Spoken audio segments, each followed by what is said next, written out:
Her Journey to Healing, Reaching Women with a Desperate Cry is an 8-week Zoom seminar in which Kamala and Winston help women to start living their best life by rediscovering the image of God in their life. Kamala, a licensed marriage and family therapist, joins her husband of 16 years, an ordained pastor, to marry the clinical and the spiritual. You will begin living your best life filled with love, joy, and peace. Register at kwministries.net for this life-changing seminar.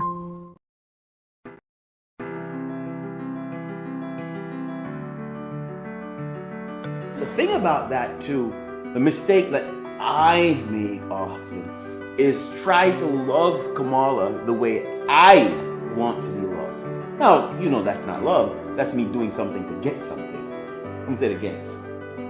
When you try to love someone the way you receive love. So for example, if I hear some good news and I get excited, I get really, really excited. And so if somebody tells me good news, I'm gonna get excited. I'm gonna get excited with that. And then I get mad because they're not getting excited.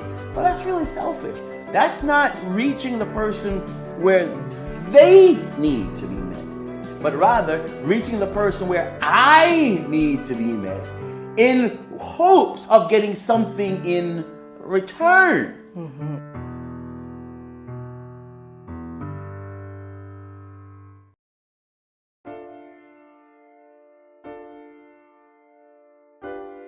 You know, we in the therapy world like to feel like we know a lot of stuff, right? And so we talk about all kinds of different concepts, and we've done it all along the way. But nothing that we talk about is new as it relates to the Word of God. Here we are talking about how God is coming to get us, how we get to be now physically, not just mentally, a part of something. Yes, Lord. And so this was a concept that Maslow talked about a long time ago, love and belonging. He had this great hierarchy of needs, and if you've got safety and security, you've got shelter, you've got all of those things, then once you have that secure foundation, then you can focus on love and belonging. But here it is that God is saying you already belong. You don't have to worry about love and belonging in the way that Maslow talked about it. But the interesting thing is, just in the same way that Maslow identified that love and belonging is something that we need to thrive as human beings, here's where we're saying to you that, yeah, we agree. We do need love and belonging to thrive as human beings. We do need love and belonging to be able to experience care and compassion and empathy and having a place in the world. We do need love and belonging to be part of community. And guess where we get that? In the kingdom of God.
Hi, good evening, and welcome to Monday Night Live with KW. Because if it's Monday night, You're live with KW. and Jay is missing tonight. Pastor Gibson had an appointment that ran way over, and so he won't be with us on tonight. But as usual, he sends his love. We are so excited to be with you on another Monday night. And why don't you tell us what you're grateful for today? Because if it's Monday, not only are you live with KW, but we are celebrating something. What are you celebrating today, Kamala? You know what? I'm actually celebrating the fact that it never occurred to me to not celebrate anything today. Why did I say it that way? Because we've been very specific. You guys have been along the journey with us. If you're joining us for the first time, this might be new to you. But we have been very intentional about finding something to be grateful for on a Monday versus what we typically do, which is bemoan Monday as the ugly stepchild of the week. So in other words, you're saying you didn't find anything negative about today. I had a great day. Oh, on a Monday. What did you say? Language shapes reality. Language creates reality. That's good stuff. So what are you celebrating today? I'm celebrating that I went walking. And I'm celebrating that I went walking today because I did not feel like it at all. You know how much I didn't feel like it. My brother Albert called me later on in the evening and we talked. And man, before I knew it, I was halfway around the block. You had to come pick me up. And you went, oh, yeah, I sure did. You had to come pick me up because, well, I had an emergency. But I got out there and I had most of my walk. And I am so grateful. You were almost back. I was almost back. So I'm grateful to that. See, my father-in-law there, Brother Glenn. Hey, how are you? What are you celebrating on this Monday night? And would you all please tell us what you're celebrating? We would love to know what you're thankful for. And just to kind of stay on that for a little bit, you know, like I said, if you're joining us for the first time, this might be a new concept to you. But we really want to be intentional about celebrating Mondays. Monday is a day that's always associated with, oh, it's the worst day. Monday blues. Gosh, I wish there was another day between Saturday and Sunday. We have all of these, you know, just anecdotal things that we say regarding Monday. But if we celebrate, find something to be grateful for. Yeah. So please share with us what you're grateful for today, and let's take the blues out of Monday. So Kamala, what are we doing here? So a great way to get rid of the whatever blues you might have is to visit our store, www.kwministries.net/shop. And if you go to our store, you will see lots of great items. We have got our devotional series there. We have a great book, A Journey of Healing, that was written by our very own daughter, Ariana Taylor. And she's talking about her experience of her journey of healing through a chronic illness. And, you know, just not just a chronic illness, but just, you know, kind of the throes of adolescence and going through both of those things. And it's just a great book. And I'm not just saying that because I'm a biased. And yes, we're definitely biased. But it's also a great book. It's a really good read. And so we've got lots of things in the store for you to check out. We've got tote bags, we've got mugs, we've got just awesome different pieces of merchandise. Devotionals. And I'm excited because you just whispered in my ear before we started that you have turned in your latest work to Annika to be edited. I have. And here, guys, you need to know this. So all this while he has been on me, like, you need to finish this, putting all the business out there. You need to finish this book. I've got mine that I'm working on, and we're both going to have this ready by December, ready to rock and roll. She finished before me. You need to make sure that you've got Sundays. We got to work on our books together. She finished before me. So I said, all right, no problem. Bet me on it. She finished before me, so congratulations. I'll catch up. But it is a journey to healing, a therapeutic approach. And you're in for a good treat. That would make a great Christmas gift. So we're excited about that. So, Cece, hey, Cece, how are you? We were talking about you on yesterday. We were talking about Erie. We said Kamala thought there were flores there, but then I think she looked again and realized it wasn't flores. And Cece says she's grateful because she's got a lot accomplished today. My father-in-law says I'm alive. I give God thanks for my family. Just picture of my handsome grandson. I'm celebrating him. All right. We have I'm excited about tonight's guest. I am so excited about tonight's guest. And one of the reasons I'm really, really excited about tonight's guest is because I have personally known her for years, and she's the very same person. Like, we're talking about, our topic tonight is a journey to healing. Let's talk to a successful Black woman. I am not in the least bit surprised of where she's gotten in her life and how she is. She's been this way since I met her in high school. And so we're so excited about our guest tonight. You're going to introduce her to us, and then we're going to bring her in. All right, let's bring her in, and then Kamala introduce her. We always introduce people, then bring them in. Let's bring her in and not talk about her behind her back. There she goes. Hi, Dr. Robinson. Let's unmute. There we go. All right. Let's unmute again, Doc. All right, there we go. All right. How's that? That's perfect. All right. So now that you have seen the face of the person that will be with us tonight, let me do a couple of things about her. Okay, so make sure you're backwards. All right, sorry. No, we're on. So Dr. Carmen Robinson, let's start off with this. Always thinks she's right. Let's see what her facial expression looks like. It is what it is. Guess what? She is right most of the time. Born to a highly opinionated family, parents Ted and Beverly Robinson of North Carolina and brother Christopher Robinson, a Navy vet and surgical tech, she has had her fair share of scientific, theological, and philosophical debates. But more than that, she was raised to believe in diligence and strong work ethic, knowing that God blesses our best efforts. Her tremendous testimony, which we'll get into in a bit, regarding her medical school experience and triumph over adversity has been inspiring for many young people. Now that's already good so far, right, guys? There's more. She attended Pine Forge Academy, Oakwood College, Winston-Salem State University, and the Wake Forest University School of Medicine. After completing her residency at Baylor College of Medicine, she became board certified in family medicine and currently practices in North Carolina. We will be showing her website in a little bit. She is passionate about health maintenance and disease prevention and empowers her patients and community to be informed about positive health strategies. Combining her religious and spiritual beliefs with her medical training, her specific foci are whole body wellness, mental, physical, emotional, and spiritual. Without further ado, the one and only Dr. Carmen Robinson. I am so excited, man, to have you. How are you doing? What are you thankful for? I was hoping that you would include me in the what am I thankful for today, because I'll be honest, I'm one of the I need an extra day between Saturday and Sunday. There needs to be one more day. But I'm very grateful. I recently made a life change, moved my immediate family from Winston-Salem, where we lived for several years, to Asheville, North Carolina, the mountains. I was recruited to be chief medical officer at one of the healthcare centers in the region. And my goodness, I just finished.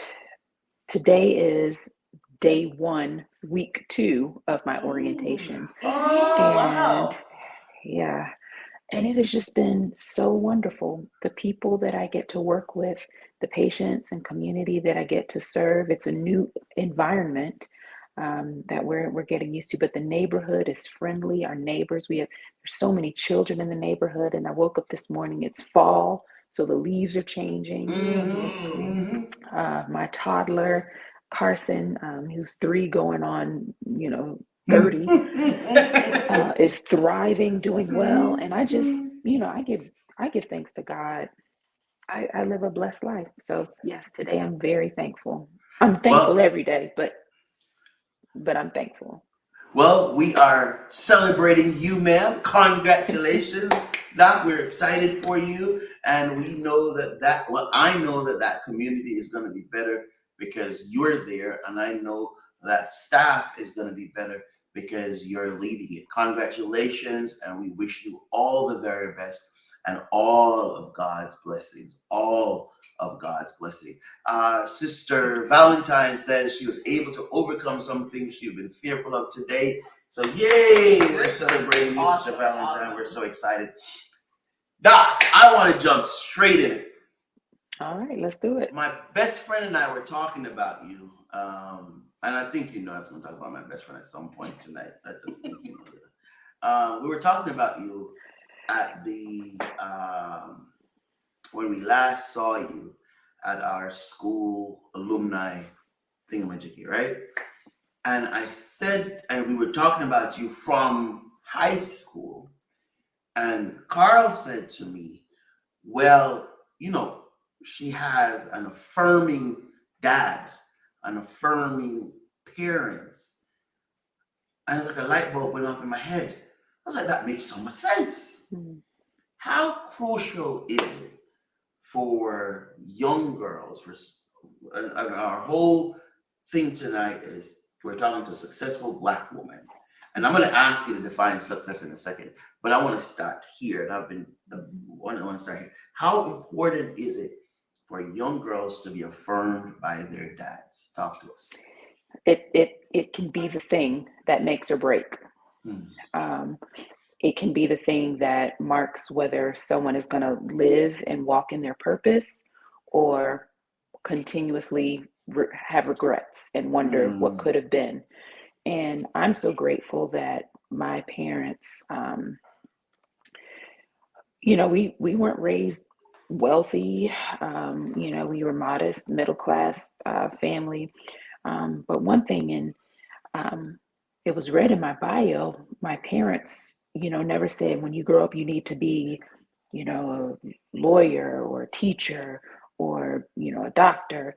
They always said the thing that we expect from you and Chris, my brother, is your best effort. Your best effort is enough. And if you can say with all honesty and with a clear conscience that you gave your best effort, then that's all we want from you. We are proud of you, whether it's an A, if it's a C, if it's a bronze medal, if it's an honorable mention, if it's JV. If you have done your best, we are proud of you. And that's something that stuck with me my whole life. And when you talk about, you know, success, a lot of people have lots of different definitions. I think if you Google it, Webster will have its own definition of success. I think it's a really good question, and I think it has to be defined for one's self rather than somebody else defining it for you. And I think based on how our parents raised us, my view of success is having, when I look back, can I say, I gave it my all. I gave it my best. Did I? If the answer is yes, then I have been successful. If I say no, I really didn't give it my best. And sometimes you can't. For whatever reason, you're tired, you're sad, you're going through depression. Sometimes you can't give it your best at that moment. And so what do? You try again. You pick it up and try it again. So I definitely believe that having affirming parents that push you not to fulfill their dreams, but to fulfill your own and encourage you, support you, come what may, and be behind you, encouraging you to do your best. That really can make or break a person. How did you come to the place of being able to identify what your purpose was going to be? Because I really loved how you talked about, you know, the parental kind of background to it, and the fact that your purpose, you know, we want you to do what's best. We want you to put forth your best effort, and that being kind of that propelling factor. So how did you get to that place of identifying the purpose for you? I don't deny that I had been very fortunate. I knew what I wanted to do from a very young age. Everyone doesn't have that.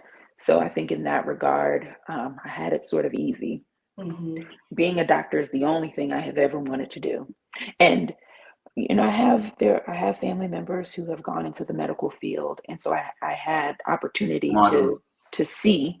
But even with that, I was never pushed or sort of strong-armed into it. It came, or that desire and that sense of purpose came organically. But I do recognize that it is a privilege to have known what I wanted to do from a very early age. And because of that, my parents, my teachers, counselors, mentors, they helped to create opportunities for me to walk in that purpose. And it seemed like every door that was opened just pushed me closer to what I believed and what I believed I was called to do, which is ministry of healing. I recognize that it takes some people a while to find their purpose, to find what it is that God intends for their lives.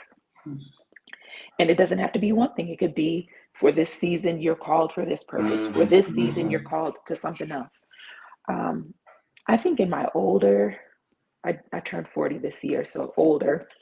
But as I get older, I have the... That's just disrespectful. That's just disrespectful. But you're not too far off. I'll take it from you. I'll take it from you. I'm quite all right. I'm of the mentality of just walking. Yeah. Just walking. And if you kind of think of it as maybe as a boat on the water, you're rowing, and you're allowing God to move the rudder. What is my job? My job is to keep rowing. Yes. And I'll get to where God has purposed for me, because God is the one that's moving the rudder. I'm just rowing. I'm walking. And God is just guiding me. And I recognize that can be someone's process as well. Just move. Just move. So that's my walk. That's my journey. I knew from a young age. I had lots of wonderful opportunities and people who helped me along the way. And part of what I believe my purpose is because of how I was nurtured growing up. Now it's my turn. I get to do the same for other people coming behind me. So that's one of my greatest blessings outside of what I get paid to do during the week. What I derive a great sense of joy and fulfillment is being that mentor that I got to have in my journey. Oh, I love it. I love it. I love it. How did you stay focused? God called you at a young age, and you knew that this is the direction, and you had models. But how? And before you even answer that, Kamala, did you see that come out earlier? This time, it usually comes later. The need of people. You heard it. The need of people. How were you able to stay focused? You went through high school, college. How did you stay focused? So, Pastor, one thing you know about me is I'm going to be very real. Oh, I know. There is a line that I have experienced between focus and obsession. And in my experience, I have towed that line, and it has gone and veered into the waters of obsession. And so what did that look like for me? That looked like depression and anxiety.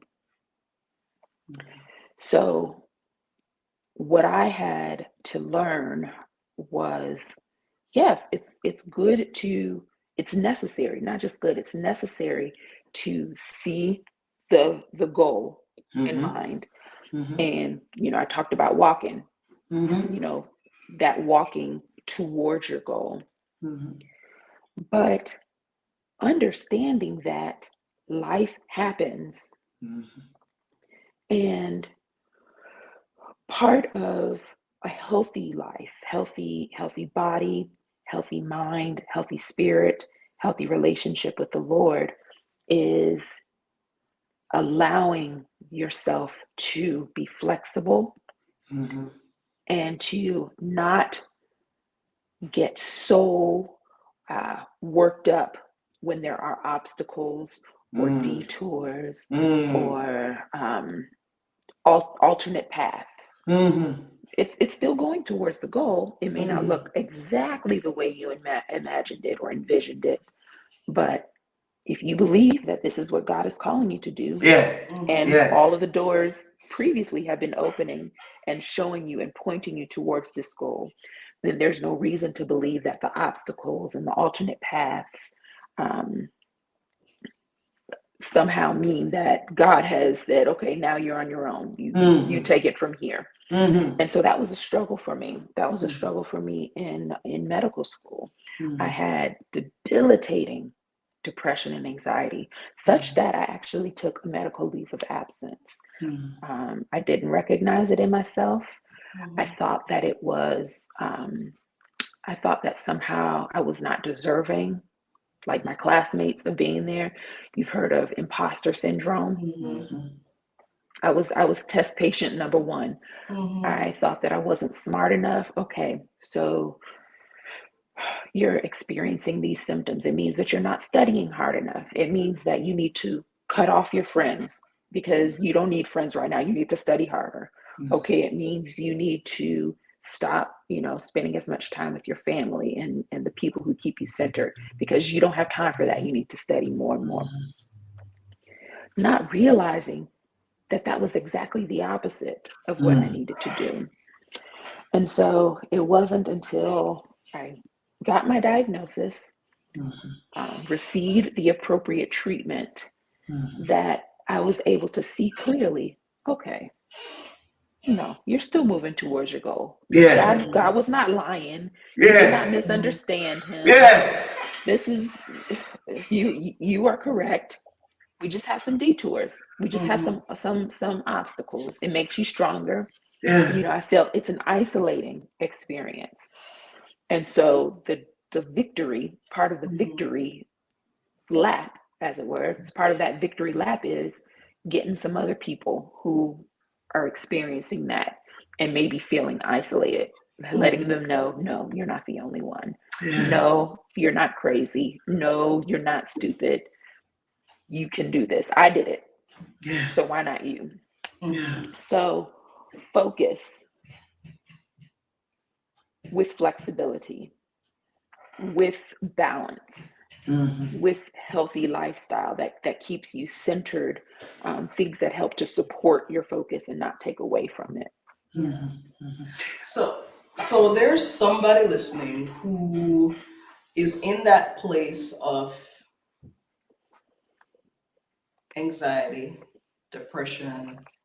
They're asking themselves all the questions that are so relatable. Is this really for me? Am I in the right place? Am I deserving?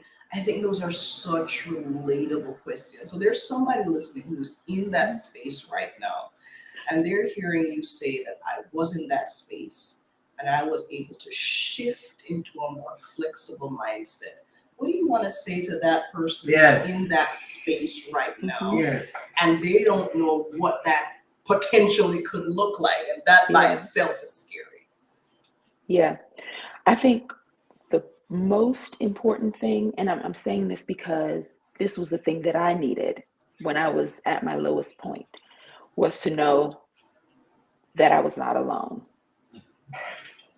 The isolation can be almost as bad, if not worse, than that feeling of anxiety and that feeling of doubt and discouragement. Just feeling like, my goodness, there's nobody else. There's nobody else that knows what I'm going through. And so I think the most important thing is for whomever may be experiencing that to know that they are not alone. They're not the first, and they most certainly won't be the last to experience that. So, what do you do at this point? Go to sleep. Hey! Get some rest. Get some rest. If you need to take a melatonin, if you need to, have some chamomile tea, go to sleep. When you wake up, oftentimes you have a fresher perspective. Rest gives your body and your mind what it needs to see things clearly. Yes. It doesn't clear the situation. It doesn't change the circumstances. It just gives your body, it preps your body for what to do next. The journey ahead. So you have to really look at, okay, what are we looking at right now? I have this goal in mind. This is something that I feel very strongly about. I believe that this is what God has purposed for my life. Have I availed myself of the necessary resources? Is there someone doing the thing that I'd like to do, or some iteration of the thing that I'd like to do? Do I have a professional mentor? Have I made my body and my mind, have I positioned myself to be the healthiest that I can be? So one thing that I'll say, and Sister Taylor, I think you'll like this. Everybody needs a therapist. People think I'm not talking about them. They think that I'm talking to the person, sitting on the other side of them. I am talking, if you hear me, I am talking to you. You need a therapist. You need a therapist just like you need a primary care doctor. And it's because we need that unbiased, professional, trained person that can help us sort things out in our head. Sometimes it's as easy as just talking it out. And sometimes it's just that, just talking it out. Sometimes we also need that feedback and interaction to get those sound treatment modalities on how to focus, how to prepare and plan, how to organize. So making sure that your bodies and your minds are healthy, making sure that you have a mentor, and then look at your plan. I think sometimes we see our goal as we have today, and then we have the goal, not realizing that there are bite-sized chunks, bite-sized goals that can be met. And I am all about celebrating small victories. I will have a celebration with brownies or cake for very small victories, because what we're doing, we're giving ourselves these encouragement deposits that we can use to withdraw later when those inevitable obstacles and detours come. We have something to draw from. If we're always withdrawing, we're going to go, what happens if you keep swiping your debit card without making any deposits? You're going to overdraft. So giving yourself those deposits, celebrating those small victories, meeting those small goals, and then you look up and you see how far, I actually have come far up a distance. And that goal doesn't seem so far away. Hashtag you need a therapist. Hashtag you need a therapist. And then earlier you said God has not changed his mind. You're headed in the right direction. I'm trying to remember the exact phrase you said. But you said God had not changed. I don't know, Pastor. I'm gonna find it back. But for now, I give a hashtag. You need a therapist. You need a therapist. So let's stay with that person that's off track. They know what God called them to. They know what the long-term goal is. They know what the big picture is. But right now they are discouraged. Right now they are not on, in their minds, they're not on course. Get them back on course. So it's okay for them to understand that life doesn't always go linear. Mm-hmm. Stuff happens. How do we get back on course? That's a hard question, because no two situations are the same. Right. There's no prescription for this person's journey and the next person's journey. For someone, and I'll use myself as an example. I've had singular focus. I've not wanted to do anything else. Mm-hmm. There are some of my colleagues who started off, professional basketball player, had a life-changing injury, and then fell into medicine as a result. So he did not see his life, when he's, playing high school ball, college ball, he didn't say, okay, and then ultimately I am going to be a physical therapist, a physician assistant. Mm-hmm. But he had that major life change, and he had to shift. Adjust. He had to accept, and he had to adjust. And so that can be another story. We talk about, God has not changed his mind. You're not crazy. You didn't mishear. You didn't misunderstand. For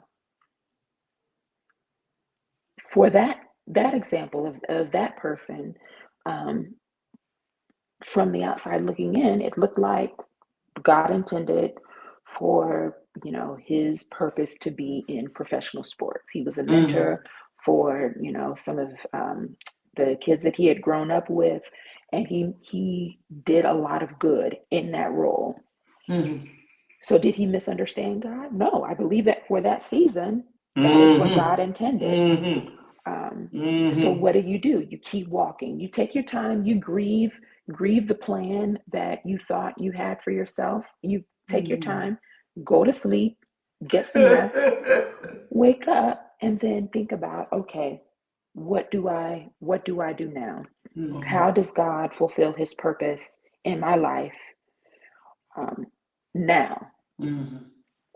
And so sometimes I believe that means, all right, maybe I just delay this goal for a little bit, and I'm just gonna, go to work. I'm gonna substitute teach for a while, and that may be something that's temporary, or that may be something that grows into grows into what God has already intended for you, but has not yet revealed to you until that moment. So we have to take heart that we are not that God has not just left us to fend for ourselves, but that we continue to walk the way we feel that we're called, take the detours as they come, and be receptive to the Spirit for what life changes may be. It may be the same as what you originally believed God's plan for your life was, or it may be something completely different, but altogether better than the plan that you had for yourself. Woo, I love it. There's something that I keep hearing it in this way. You're not specifically using this wordage, but this is how I'm hearing it. Flexible mindset. And I'm hearing flexible mindset, whether or not I have always had a sense of purpose, of focus on this is the direction I want to go, or if I have an experience where I've had to shift from what I thought was to something else. I keep hearing that flexible mindset.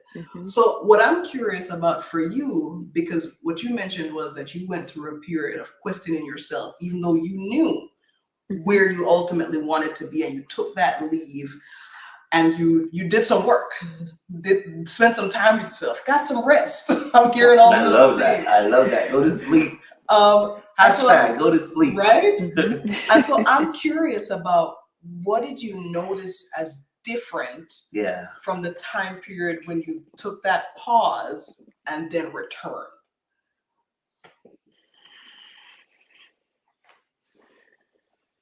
After I rested, Yes. yeah.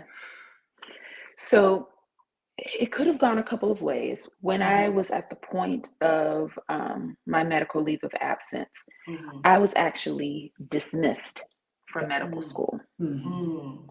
I was dismissed from medical school. My anxiety was exam related.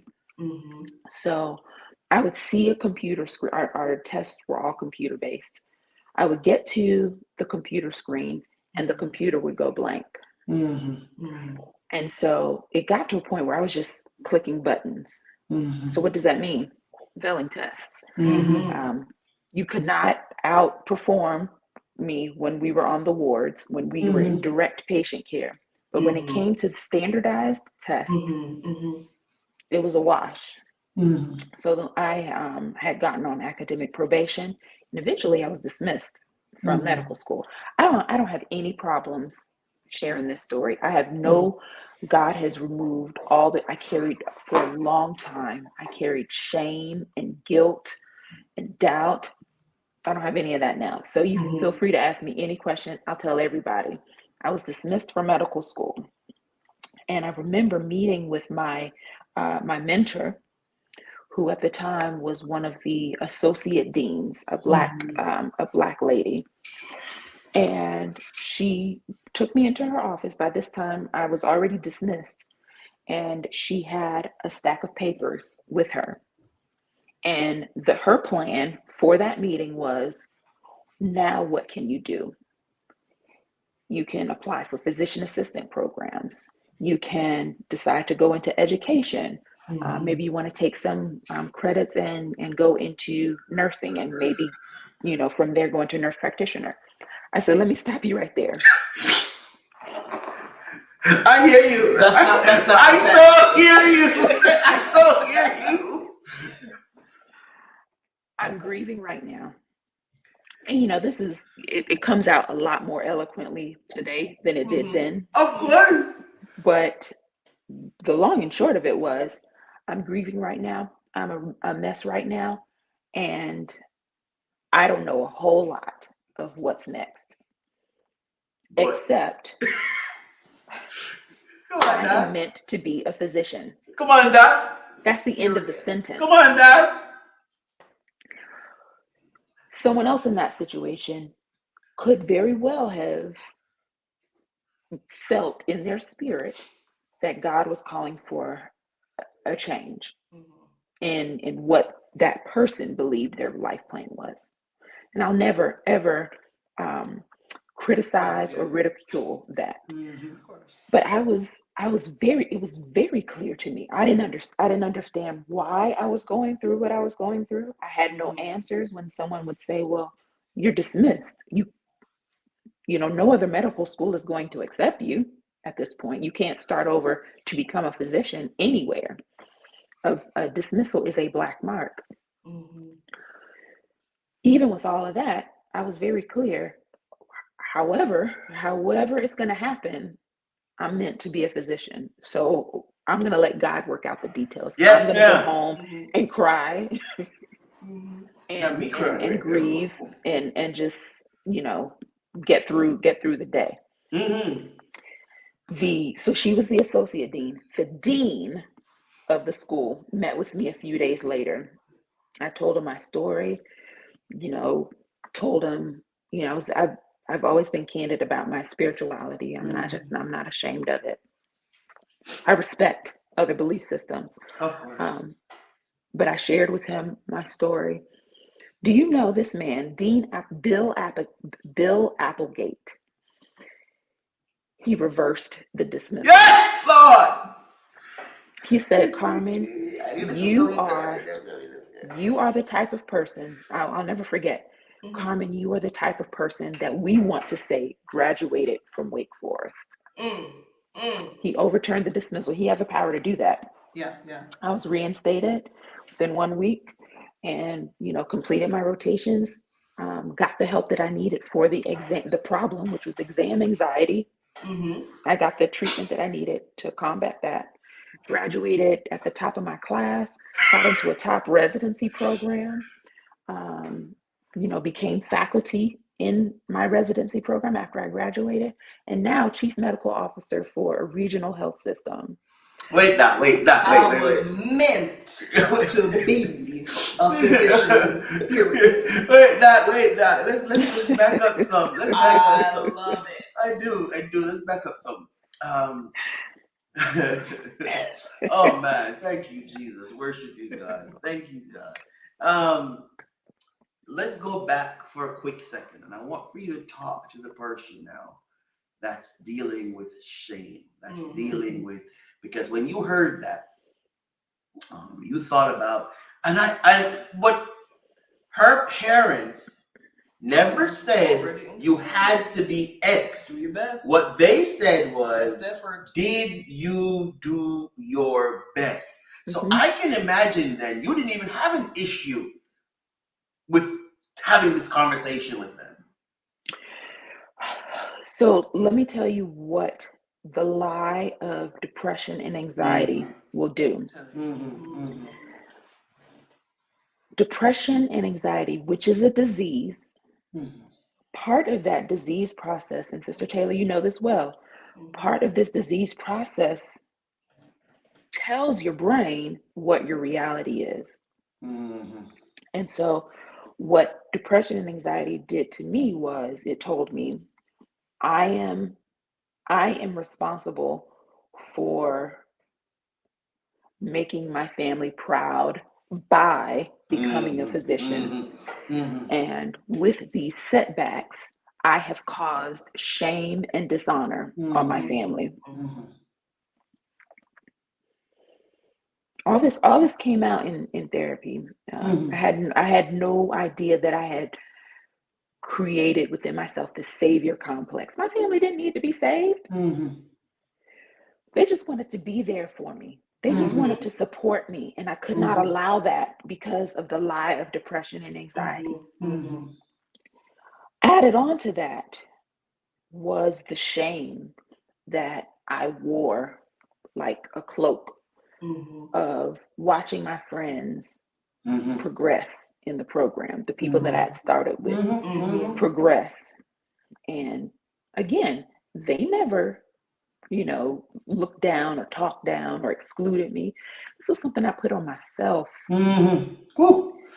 Shame and guilt are only meant for when you have done wrong and when you have caused harm. If you have not done wrong or caused harm to someone and owe some sort of recompense, repentance, and reconciliation, then there's no place for shame or guilt. Yes, Lord. And so my parents from day zero to current have only been supportive throughout the journey. That helped me to name the lie of shame for what it was. And it helped me to cast off that cloak. In addition, the treatment that I got for depression and anxiety, it helped me to call out, when that shame spiral started to attack. I said, oh no, I see clearly what this is. I know what you are. I know what you are. You're not welcome here. I've not done anything wrong. There's nothing that I need to apologize for. I don't need to wear the shame. You have no place here.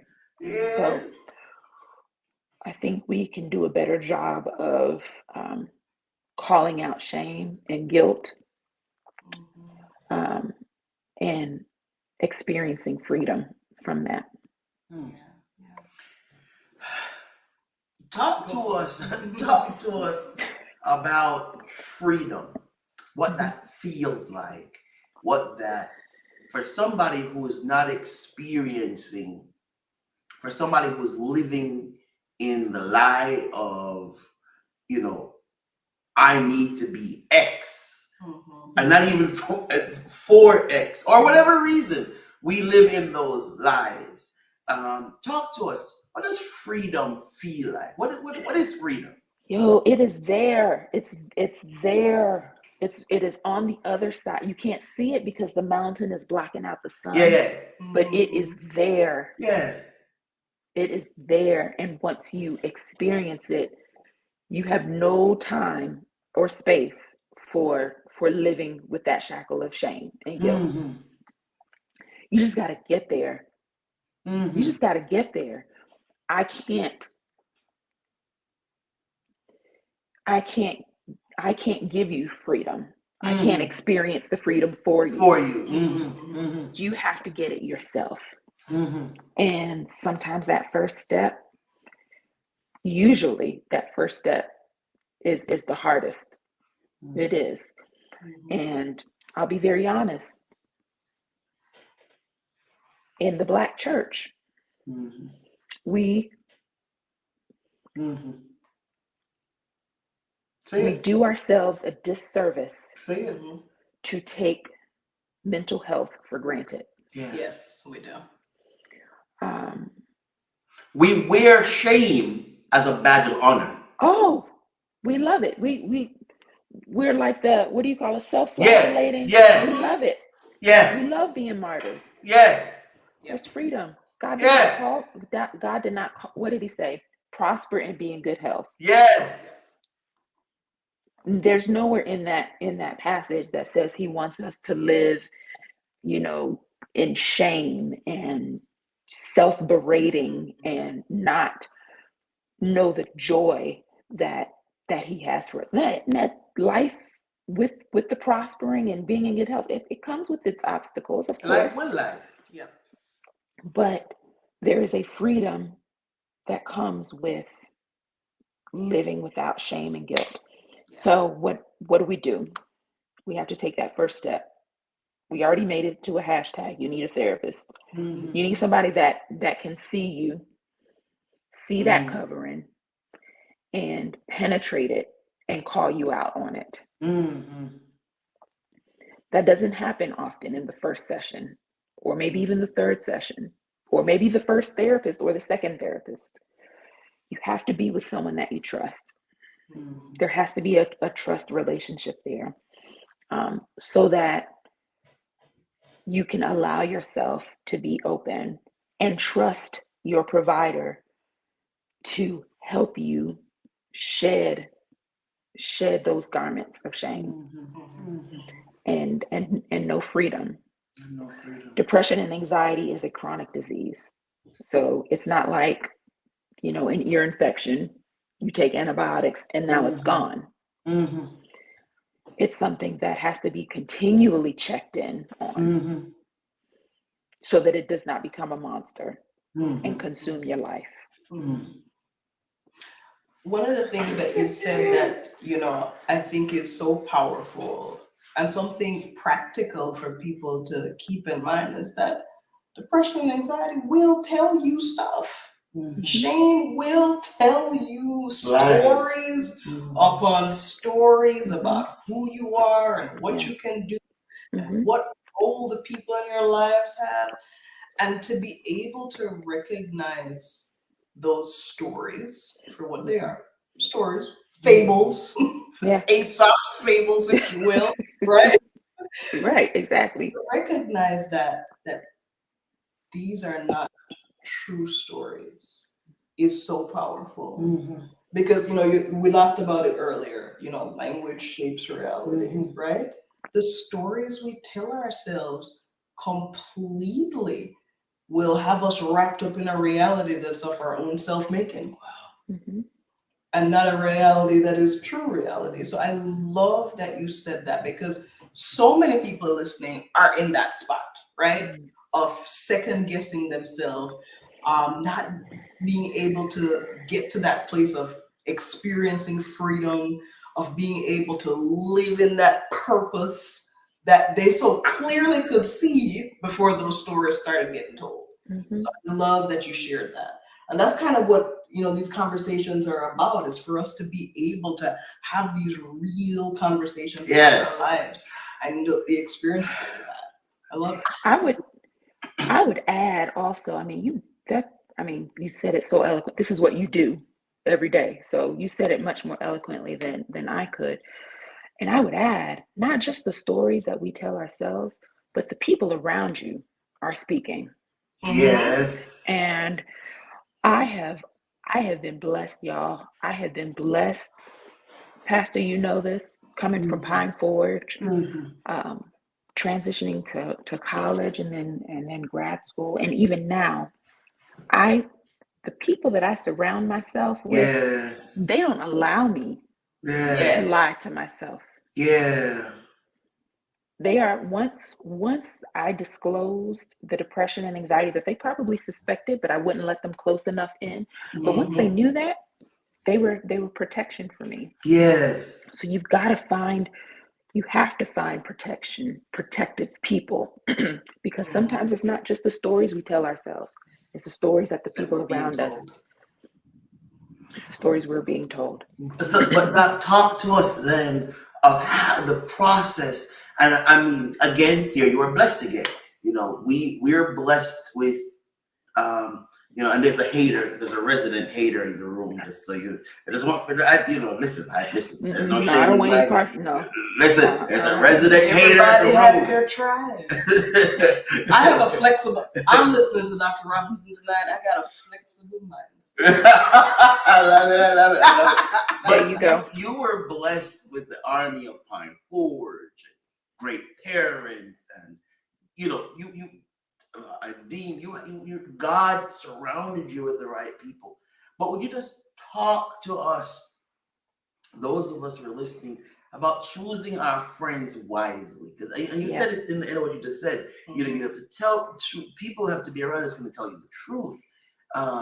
You know, if you remember Job's situation, that man didn't do nothing wrong, and his friends came to tell him, "Oh, you need to go repent. Oh, you did something wrong." How important is it, and what's that process of choosing those people that you disclose certain things to? Of those people you're allowed to speak into your life. Yeah, because there's a balance between keeping it real with someone and tearing them down. Yes. And you gotta find a circle that has achieved that balance. Sometimes that means taking a step away from social media, because everybody's talking on social media. And much of it is not good. Right. I'm trying to. Much of it is not worth anything. And so there have been times where I had to just take a social media pause, just so I could silence the noise. You can, we talked about getting a therapist. A lot of times therapists have great resources for support groups. They have tips for how to seek out like-minded people. Okay, I want to go into medicine. Let me look at some interest groups. Let me, go to some conferences where people who are doing the thing that I want to do, they're congregating, so that I can hear more about, the struggles. Maybe it's some similar struggles, and they can give me tips on how to overcome them. Going to sometimes it can be church, where the different small groups, people that will pray with you, pray for you. But it may take some looking, and it may not be the people that you've brought with you thus far. They may not end up being the people that you need to be honest with you and keep you lifted. But you're gonna have to put in some work to find those people. And you're going to have to, like my daughter is a people pleaser. You're gonna have to shed that. You're gonna have to stop trying to make everybody happy. Because you can't. Because you can't. I saw something the other day, Doc, where it's an old recording. I hope I sent it to her. The gentleman said, "I am a better friend for you." He said he used to try to find people to be there for him, but he changed that to he wanted to find people who were there for them so they could be there for him. He wanted to find people and he said once he started working on himself, and what he said was, he said, you know, if you want me for a friend, you want the best version of me. You want the me that's taking care of me. And so often we hook up with people who don't know their own purpose, who don't know who are not self-aware of their own challenges, and I'm in a vulnerable state. And like you said, in them thinking they're helping me, they're tearing me down. Versus surrounding myself, being intentional about surrounding myself with people that want to build me up. You graduated, Doc. You're doing well. Talk to somebody who has not graduated, who is not doing well, who they did have to make that shift. They did, when they heard, you know, this is not for you. They believed it. Talk to that person from going through and then living in your purpose. Talk to that person who's not quite living in their purpose. You got up the next day, so you're a success. We talked about the definition of success. Success, in from my vantage point, is, you know, not the number of diplomas on the wall. You know, I know people who have way more degrees than I do and are extremely unhappy and unfulfilled. So those markers in a silo are not markers of success. And for the persons that have not met, you know, what society deems or what tradition deems a success, it doesn't mean that they are not successful. Right. People who overcome obstacles and live to tell the story, that is a success. Because the reality is, and I'm going to say this, and I don't intend for it to come off as a judgment, because it is not. But there are some people who decide that they cannot continue because of whatever obstacle or challenge. It was too much for them. And so they decided to check out. And by checking out, I'm meaning ending their own life. The persons that decide to stick it out, that is a success. That is a success. You live to fight another day. So now what do? You've gotten your rest. You woke up the next day. Now what do you want to do? All right.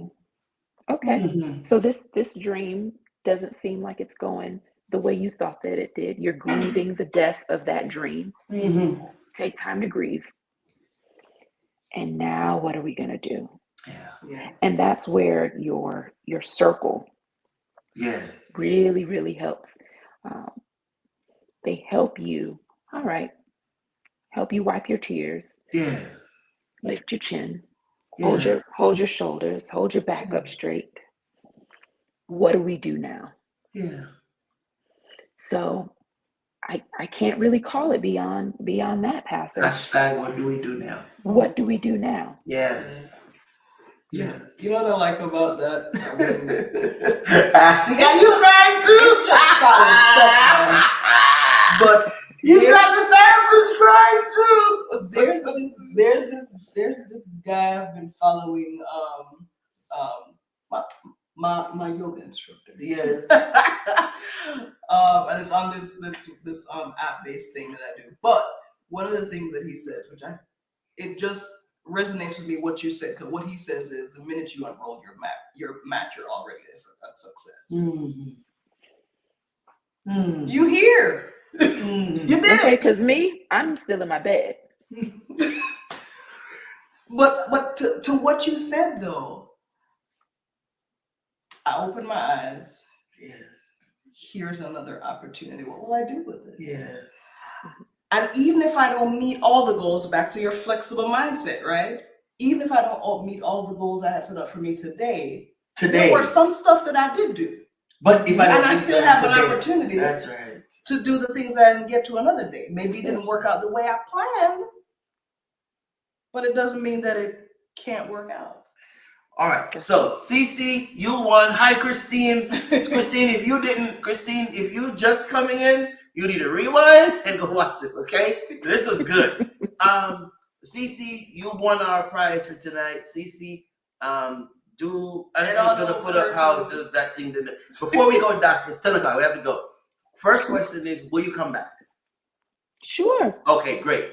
Would you please talk to someone now? They shifted because, and like you, because I felt when you did this. I felt when you, see, that's for you up there. Claim your prize. Claim your prize. Put in your stuff, and Annika will get you your stuff. Okay. All right. Dr. Robinson, because I too want to be delicate in how I say this. We're not telling someone to drop your career, drop how you are feeding your family, to go chase your childhood dream. However, Dr. Robinson, I am asking you to please talk to somebody where there's that nagging at the back of their mind. Mm-hmm. God had called you to X. You're doing X, but in the back of your mind, in the tug of your heart, you know what God has called you to. Could you talk to that person who they I don't want to say they quit too soon. They let the story become bigger than the reality. They let their story become right. Could you talk to that person for a second? So far be it for me to tell someone what God did or did not tell them. It's very easy for me on the outside to say, are you sure God? Are you sure God told you to do that? I also know what it is to be head of family and know that every month I have to make sure that the mortgage is paid. Every month I have to make sure that my daughter's school tuition is paid. She has to eat every day, multiple times a day. She has to be warm in the winter. We have to have transportation. So that is the priority over any dream that I have. My immediate priority is taking care of what God has given to me. And that is my family. So that is for me, the highest purpose. That is the highest purpose that I have. And there's no purpose or dream or goal that trumps what God has entrusted to me. Now, if some sacrifices need to be made, so maybe I don't do Starbucks because I need to save up to purchase an online course. Yes. Go ahead now. That helps get me to the goal. Yes, much more slowly than I had planned, and not derailing from my main gig that I have in order to support my family. I'm taking a slower path. Yes, ma'am. But this is what I believe God has planned for me. So I'm going to see how I can get there. So I'm going to take that course. I may, go to some auditions, on the weekends when my parents are watching the baby. So I'm taking time throughout the week, throughout my life, to pursue that goal, to keep it ever in front of me, while not detracting from the thing that I need to do right now. To take care of my family. Hey, you can get in touch with Dr. Robinson. Her website is coming right up on the screen right now. And her website, she's empowering you to be informed about positive health strategies, and not and health not just meaning your physical health, but she's interested. Her passion is health education. She wants you to be empowered and informed regarding your health, and not just your physical health, but your mental health. I'm trying to see Jump where she on to says. CarmenRobinsonMD.com. It's where you find her. She provides mentorship, consultancy. Listen, man, and you will. Well, as you see, I have known Dr. Robinson since high school. We have not kept in touch. I did not know this.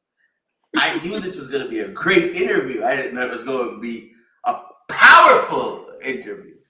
And I am just so grateful to God. I am so grateful to you for spending this hour with us. As you can see, we're over the hour already. And you've already agreed, and in case she's already agreed, she'll come back. So please, let's start working on it. Because this story is not yet even close to the end being told. And this is not all she does. You heard her. You heard her say, while my baby is with my parents, go to some auditions. She asked. See, so we're not done here. We're not done. Doc, I want to say thank you so very much. I am so grateful to you. I know I'm speaking on behalf of those who are watching when I say you blessed us. My wife didn't cry, okay? He doesn't cry for nothing for nobody. So, this was good. This was solid. This was solid food. This was solid. And we want to say we're so grateful. Hey, you're alive. You're a success. If it's Monday night, You're live with KW. peace.